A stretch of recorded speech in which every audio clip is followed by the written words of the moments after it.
Hey you guys, it's Brandy Chanel and welcome back to my channel. Welcome to your Let me adjust this. I can see my eyes better, chat. Welcome to your Real Housewives of Atlanta season 13 episode. I want to say 9 review. I don't know when this video is going to go up. If you ever watch Love and Marriage Huntsville review, we ain't got no internet. Everything in this house functions off the Wi-Fi, and because of the weather, we ass out on the internet. So whenever this goes up, it's there. Okay. Let's without further ado, let's go ahead and get into Real Housewives of Atlanta. Okay, y'all. With these Real Housewives franchises, it's becoming clear, like every season, who is the villain, like who is the one the producers is trying to push out, or who is the one that the producers are trying to make the villain. Like, it was clear, like, Monique was the villain on Real Housewives of Potomac last season, even though, I didn't agree with what she did. It was clear they were making her the villain. This season, it is clearly Kenya. Last season, it was Nanny. This whole thing with Kenya bringing her daughter on the trip to South Carolina, and how the ladies are reacting to the situation. It's clear that there's a lack of sympathy for Kenya's situation. So I'm trying to be fair. So there is a clear lack of sympathy for her, but I think the reason why that is because Kenya over the years has never shown sympathy to the other ladies as it pertains to their situation. And that's quite clear. The ladies do not see it for Kenya. And even Candy and Cynthia, like, the way they handled the situation on this episode kind of surprised me. But I'm talking out of turn, so let's go ahead and get into it. So the episode opens up how the last episode left off. Let me take this off because this is killing me. The damn thing is killing me. Marlo and Kenya at the table arguing, and Marlo was saying, like, she doesn't want to fight with Kenya anymore. And Kenya was like, every time, everyone knows what you've been saying about me. And we all know Marlo has said something about Kenya's butt being fake, which I believe it is. They showed a clip of her telling Drew that, you're an actress. Maybe you could hook Kenya up with some jobs. We saw the clips, but we've also seen clips of Kenya bringing a marching band to Marlo's event. So, I mean, these two go tit for tat all the time. I don't understand why Marlo is pushing this friendship with Kenya. I mean, they seem to be on better terms now. I think Marlo is trying to become cool with Kenya because Nene's not on the show no more, so she needs an ally. Now, why she's trying to be an ally with Kenya, I don't know. She's better off with just Portia, because it seems like Portia is the favorite this season, and I don't like Portia. Do I like Portia? No, I don't like Portia. I don't see it for Portia. Like, I can take her or leave her. That's what I'll say about Portia. But I don't understand why Marlo just can't hang with Portia, hang with Candy. Like, she really don't need to hang with Kenya. So I don't know why she's pushing it. Cynthia speaks up and say, y'all just be able to coexist, and let that be that. At the end of the day, Kenya is 50. Marlo is pushing 50. That shit y'all got going on I know it's reality television, but y'all a little too old for that bullshit. So let it go. So after all that's said and done, they asking Kenya, who is the host, like, what's next? What are we doing? What you got planned, hostess with the mostest? She makes a joke and says, let's all go to upstairs and go to sleep. So in other words, Kenya didn't have nothing planned. Kenya didn't have shit planned. I don't know. I feel like if you're going to be the host of a trip, at least have something planned. I'm not good with planning, so I could never host a trip. But I feel like if you're going to put it out there that you want to have a girls trip, then you should have some shit planned. On the other hand, this is during a pandemic, so it's not a whole lot of shit you can do. Everyone gets up, goes upstairs. As everyone is getting up from the table, Cynthia started packing a little to go bag for her husband. who's in a different state. Like, how the fuck, what you gonna freeze it until you take it and then ride with it while it gets bad? That was just so, that was so ridiculous. But that was a funny scene. So they all in the living room and Kenya is not there. So at this time, her daughter Brooklyn comes in. She goes upstairs. She goes to sleep. So all the ladies are like, "Where's Kenya? Where's Kenya?" Candy gets up and she goes to go see Kenya. And Kenya's like, "Why you bring the cameraman here?" And she was like, "Well, he just followed me." And it's like, Kenya, you're on a show, so of course they're going to follow you. But I also think the reason why she asked that is because Mark does not want Brooklyn on camera. But of course, at this point, Brooklyn is asleep. So what the fuck? But she's asking her like, "Are you coming down?" Kenya like, "No, I'm not coming down." So they all go upstairs. Candy says she ain't having it. She goes downstairs, tells the ladies that Kenya's not coming. All the ladies get worked up. Now this is where, and as much as I do not like Kenya, this is where I have to kind of be like, you guys, like, and Portia is like, I got I got a baby. Drew says she got a baby. Shamia got a baby. Candy says she got a baby and all this other stuff. And it's like, you guys all have villages at the house. Like, Mark is in New York. I don't know what Kenya's relationship with her aunt and her cousin is, or if she wants to leave Brooklyn with them. I don't know. Like, she doesn't have anybody, y'all. She does not. So when she wants to go somewhere, she has to bring Brooklyn with her. She has to. And for the ladies to be like, "Well, I got a baby, I got a baby." Drew, you got your husband at the house along with your mama. Portia, you got your mama, your sister, and Dennis.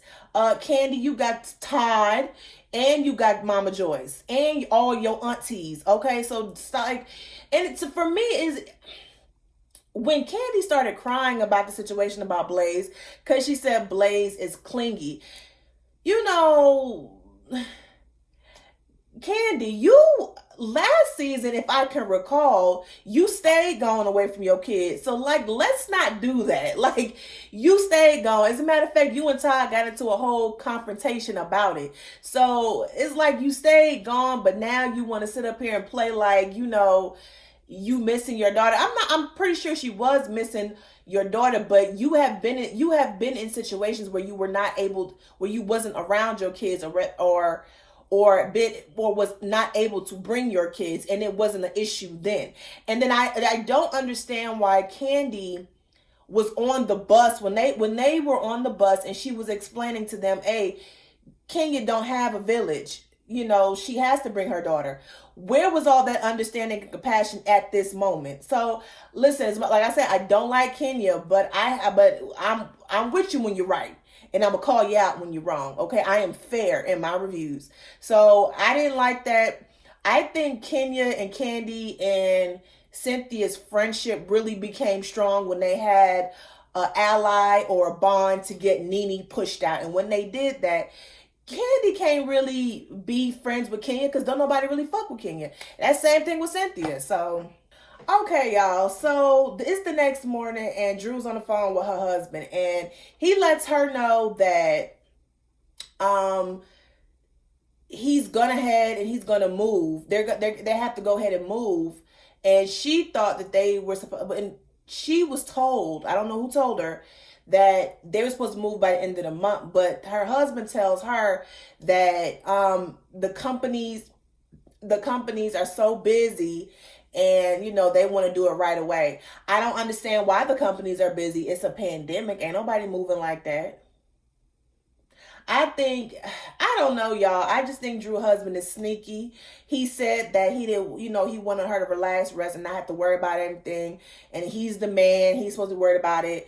He wanted to get everything taken care of. I think that's all bullshit. He be doing some sneaky shit, and I don't trust her husband. I don't. Okay, so they're talking about Breonna Taylor's case. This is the day that the Attorney General announces the verdict of the Breonna Taylor case. We all know the results. So okay, they gonna show the results a little later, but we all know the results. Cynthia's out there talking to her husband and showing him the scene. And while she's out there, Candy gets the rest of the girls in the room to discuss the dungeon themed bachelorette party that they're gonna have for Cynthia. I mean, to me, and I hate the fact that people are that they are making me kind of take up for Kenya, but it's like, I don't know. It's like, why would you want to bring your child on a girls trip knowing there's going to be strippers? Like, what for? Why? Why is it a big deal? Why? Like, and here's my whole thing, y'all. I would never, and I feel the same way about Real Housewives of Potomac when Ashley brought her child.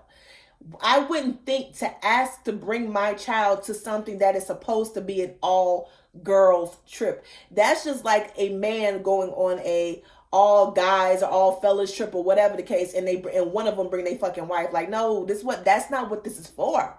Okay, so I'm not saying, I'm like, so on one hand I get it, but on the other hand it's like she has no choice. Okay, it's not that she wanted to, she has no choice. So moving on, of course Portia gets the skimpiest outfit because, so they're discussing the trip, and you know Candy is got all the outfits. She done brought the dungeon with her, and of course dang on Portia got the skimpiest outfit, but no surprise or shock there.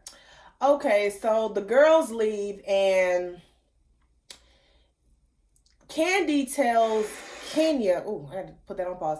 Candy tells Kenya that her babysitter needs to be there all night. And Kenya is telling her, well, no, I can't work somebody 24/7. Makes sense, right? She said, well, next time you need to bring two because I had to bring two. Like, y'all, and I keep saying this, I am not a Kenya Moore fan at all. But how the fuck are you going to tell somebody what they need to do with their own fucking kid? Like, of course, and yes, I get it.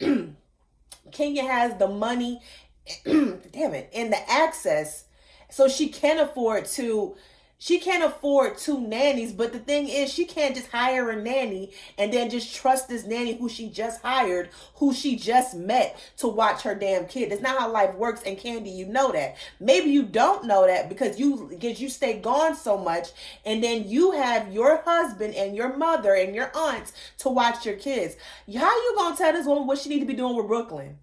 How are you gonna do that? And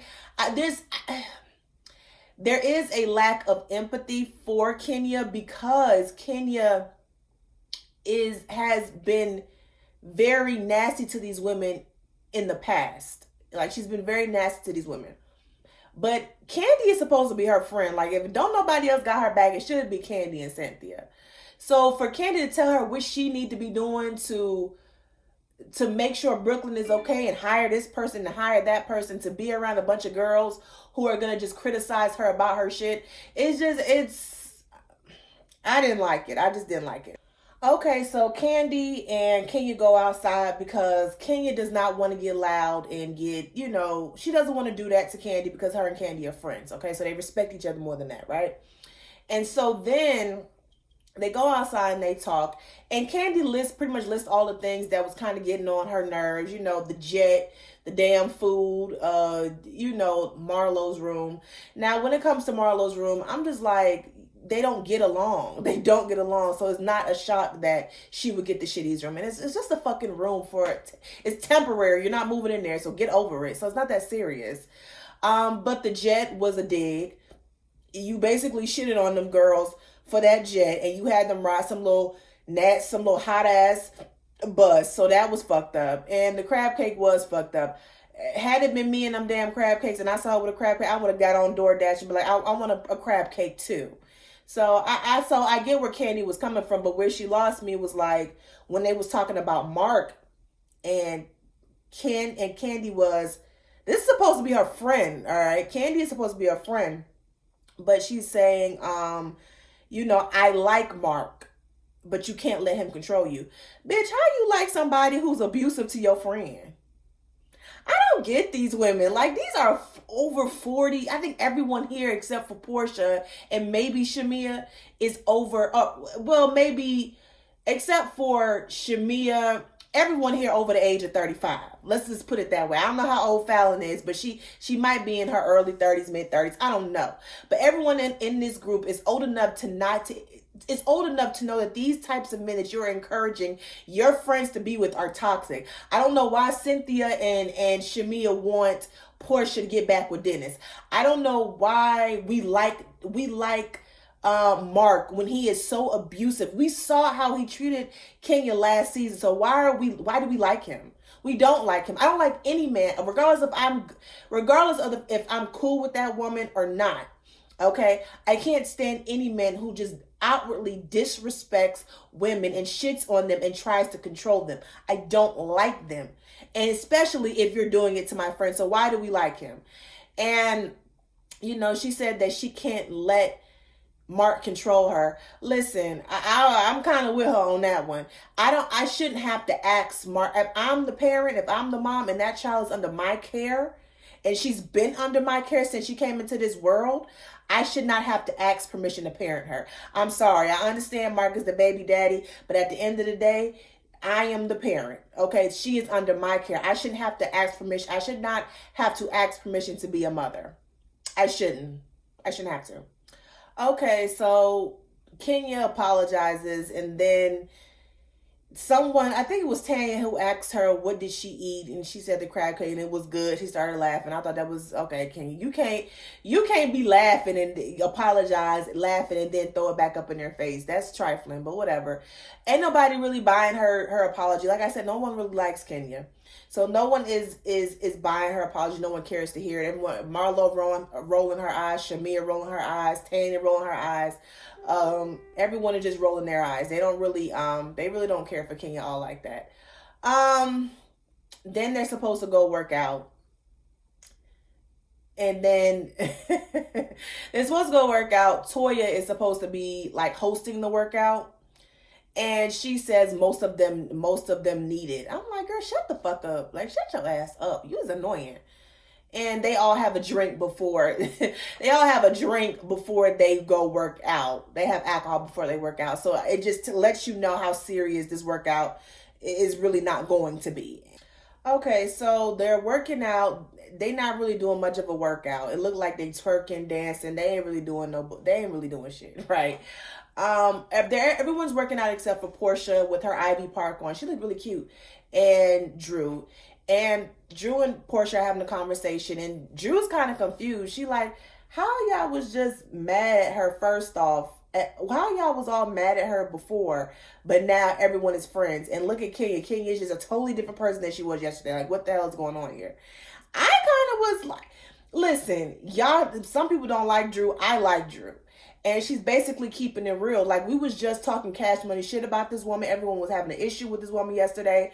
She apologized, and the next day we're over it. Like, girl, like, explain this to me. Like, no, like, I feel like what Drew was saying is you all have a problem with Kenya, but y'all continuously hang around Kenya. Like, why? Why do y'all keep her in the group? And it's kind of like, okay, well, Drew, you're on a reality television show, but at least she's calling out the fake shit, all the fakery, all the bullshit these women do. They're not real friends. They're not. And it's clear they don't like Kenya. It's very clear they don't like Kenya. Portia tells her that she really don't deal with Kenya. And given the history of Kenya and Portia's relationship, they're not friends. At this point, they're just able to coexist in the same spaces, and that's it. They're not really friends. They're not friends. Okay, so then after the whole conversation, everyone's workout, we go back to the living room, and, they give off the verdict or the results of the case of Breonna Taylor. We all know what happened. I'm not even about to relive that. It was very unfortunate. It's very triggering to see this. And I understand that Portia is doing her activism and all that stuff, but I just don't want to see this shit no more. Like, I think they're just doing too much. So we don't, like, Breonna Taylor triggered a lot of people, and I just don't want to see it because it's nothing, still to this day, nothing has been done about it. So, and it pisses a lot of people off, to include me. I don't want to see it. I don't. We're still waiting on Ahmaud Arbery, but yeah, let me leave that alone. So the ladies are getting ready to go out to dinner. And as soon as they get to the table, everyone looked good. I didn't like Drew's makeup, but Drew's makeup looked a little cakey, but everything else was good. They go and they sit down, and immediately Drew says, "Let's play who's the fakest," and everyone looking like, "Girl, don't start no shit." But they start talking, and she starts basically voicing her concerns like she did with Portia. And she's basically, she used Kenya as an example and was like, the whole situation with your daughter. And Kenya was like, immediately gets defensive and was like, if you want to know more about my daughter, just let's talk about it. But the situation, Kenya, is not about just your daughter. It's about the overall treatment of you being a host. You know what I'm saying? I don't feel like Kenya should have to explain why she brought her daughter on the trip with her. And again, I understand what everyone else is saying as well. I wouldn't think to ask to bring my child on an all girls trip. Like it's an all girls trip for a reason. However, for Cynthia has said something, and she was like, it would have been nice if you would have told someone. And to me, Kenya, Cynthia, and Candy, watch them bitches. They really ain't your damn friends. Because they know what Kenya is going through. But like I said before, y'all, people do not see it for Kenya because of some of the shit she has said, some of the things that she has done to people, some of the shit that she has pulled in the past and has continued to do it up until last year. So a lot of people don't see it for Kenya and really don't care about her situation. They don't. They really don't. And I was here for Drew approaching Kenya because Kenya has started off being very mean to her. Okay, so let's not act like Drew can't say shit. Okay, it's the same thing with Wendy on the last season. Everyone feels like because she's new, she shouldn't be able to say shit, and I disagree. They're paid to talk shit and to eat and have opinions and to eat dinner with these women. Okay, they can say whatever the fuck they want to say. But I do think there is a lack of sympathy for Kenya. Like I've been saying through this whole review, there's a lack of sympathy because they don't like Kenya. They just don't. Now, Kenya, you said you've been nothing but nice to Drew. Are you telling the truth about that? Because you talked about the girl's wig being a cat or a pet on her head. You've been dogging this woman out with LaToya, so let's not do that, Kenya. So Kenya is basically saying, I had to make decisions based on my current situation. And the ladies are basically telling her, well, it would have been nice for her to explain that last night. Yes, it would have. I can agree with that. I think Kenya prior to her planning the trip should have said to the ladies, listen, I have to bring my kid, okay? Because I ain't got no village, right? But I don't think that would have been any different. It just wouldn't have made any difference. It wouldn't have made any difference because these women don't like Kenya. And I really don't like Kenya either. Like Kenya, I'm tired of the Kenyas, the Giselles, the Evelyn Lozadas, now the LaToyas, whoever that girl name is. I'm tired of the mean girls. I am. What Melody used to be when Tish last season on Love and Marriage Huntsville. I'm tired of those women. I'm tired of it. But I am I'm fair, okay? I can see the bullshit, okay? Just because you don't like somebody don't mean at some point you can't sympathize with them in their situation. I just think these women don't like Kenya and she's done so much. She's done so much and they don't see it for her. So as Kenya is talking and explaining herself, she's telling them they apologize. You got Marlo down there who she don't get along with, who she just had an argument the night before, talking, saying a little slick shit out her mouth. Then you got Tanya, who someone else that Kenya has had an issue with before, ordering food. They don't like you, Kenya. They don't see it for you. They don't even care about your explanation. They don't fucking care. You just out here by yourself, girl. You just out here by yourself. Kenya then says, I don't feel like I should have to explain to people why I'm bringing my kid, or I don't feel like I should have to offer you that. And listen, you're the host. You're the host. Okay? And I feel like I feel like this is being brought up to kind of make Kenya look bad, because I feel the same way about the situation like I did on Real Housewives of Potomac. Like, no one would think to ask about a child because it's an all girls trip. So that's why no one thought to say, I'm going to bring my kid because it's an all girls trip. And then on top of that, I think they knew, or some people knew that this was going to be a bachelorette party, you know, kind of mixed in with this girls trip. So that's why I'm assuming that they didn't offer to bring their kid. You know, like I said, I feel like Kenya friendship with Candy and well, especially Candy, not Cynthia, because her and Cynthia's always been friends, but with Candy was kind of like more of an ally against Nene, and that's why they said they were friends. They had everything in common when it was against Nene. Now that Nene's not there, Candy ain't seeing it for her and her antics, and it's starting to show. Because the fact that you sit up and say you like Mark, and you know, calling her out about her situation, when you know her situation is a little bit different than everyone else's situation. You know she ain't got nobody at the house, and you still, giving her a hard time about bringing her daughter when you know her situation. So for Kenya, I would just say watch out. So that's the end of the review, y'all. Let me know down in the comments how y'all feel. Do y'all agree with Kenya? Do y'all agree with the ladies? Do y'all think that Candy being fake? Do y'all think Cynthia being fake? Do you guys care about Marlo and Kenya's friendship? Like, let me know down at the bottom, okay? Don't forget to like, comment, subscribe to my channel. You guys have a good evening.